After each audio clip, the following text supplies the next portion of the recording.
তো বন্ধুরা আজকের মেনুতে কি আছে, এখানে আছে ভাত আর এই আলু করলার একটা তরকারি সকালে করা হয়েছিল পেঁয়াজ টিয়াজ দিয়ে, আর এই বড়া ভাজা, এগুলো দিয়ে সকালের সবাই অল্প করে খাওয়া হয়েছে।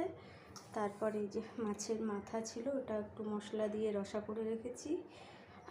আর এই যে গিলা আর যে মেটে আনা হয়েছিল যে, সেটাই একদম কষা কষা করে রান্না করেছি। আমি 2-3 টুকরো আলুও দিয়েছি, আমার যেহেতু আলু খেতে ভালো লাগে। তো এই যে কষা কষা করে করেছি।